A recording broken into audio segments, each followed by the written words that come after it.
হ্যাঁ, আমি জ্যোতিকেই দেখতে চাচ্ছি। কেন সে জেলাস করতেই পারে, বাট আমার জেলাসি না। আমার জেলাসি আমার প্রসেসের উপর, আমার কাজের প্রতি। আর ব্যক্তিগত আমি আমার হাতে তো আমার যা আছে তা নিয়েই তো আমি চেষ্টা করব। তো ওর জেলাসি, ওর ব্যক্তিগত, ওর ব্যাপার, বাট আমি আমার চেষ্টাতে চালাই যাব। এটা অনুভূতিটা অন্যরকম। আর আমি বিশেষ করে এত কিছু আশাই করিনি। তো আমার হলো সবসময় খেলার উপরেই ফোকাস থাকে, দেশের জন্য খেলার ইচ্ছা থাকে এবং দেশের জন্য অনেক বড় কিছু করার স্বপ্ন থাকে। তো আমার এই প্রসেসগুলোই আমি মেনটেন করার চেষ্টা করি।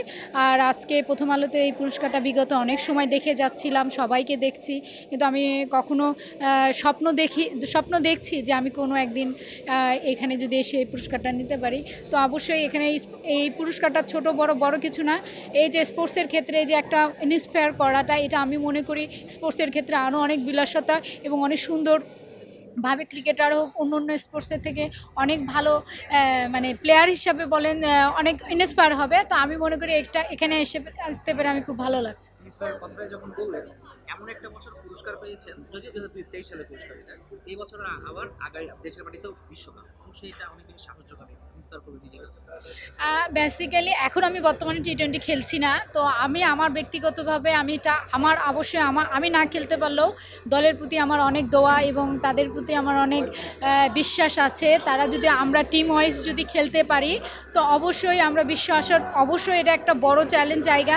আমরা আমাদের পোটেনশিয়াল অনুযায়ী যদি খেলতে পারি, সবাই পোটেনশিয়াল খেলতে পারে, আমার মনে হয় আমাদের সামনে যাওয়া সম্ভব। আগামী বছর 2024-এর পুরস্কার যখন দিলেন, 2025 সালে জাতীয় নারী হিসাবে আপনি আপনার সতীর্থ, কোন সতীর্থকে এই পুরস্কার হিসেবে আপনি দেখতে চাচ্ছেন? আমি তো চাই আমাদের টিমের সবাই হোক বেসিক্যালি, কেন সবার মধ্যে সে পোটেনশিয়াল আছে। আর আমি যদি আপনি আমাকে ব্যক্তিগত কাউকে বলেন, আসলে এইভাবে নাম মেনশন করার মতন এখনও ওইভাবে আমি বলতে পারবো না। কেননা আমার এখানে আমি চাই আমি অ্যাজ এ ব্যাটার আমার হিসেবে ব্যাটারই চলে আসুক। তো এই হিসাবে আমি মনে করবো এখন বর্তমানে যে ক্যাপ্টেন, সে যদি আসে আমার জন্য ভালো। যদি একটু মজা ছলে বলছিল যে আসলে আমি জেলাস, হ্যাঁ, বিষয়টা মজা ছলে বলছে, কিন্তু যদিকে কি আপনি দেখতে চাচ্ছেন আগামী বছর? হ্যাঁ, আমি জ্যোতিকেই দেখতে চাচ্ছি। কেন সে জেলাস করতেই পারে, বাট আমার জেলাসি না। আমার জেলাসি আমার প্রসেসের উপর, আমার কাজের প্রতি। আর ব্যক্তিগত আমি আমার হাতে তো আমার যা আছে তা নিয়েই তো আমি চেষ্টা করব। তো ওর জেলাসি, ওর ব্যক্তিগত, ওর ব্যাপার, বাট আমি আমার চেষ্টাতে চালাই যাব, বাকিটা আল্লাহর ইচ্ছা।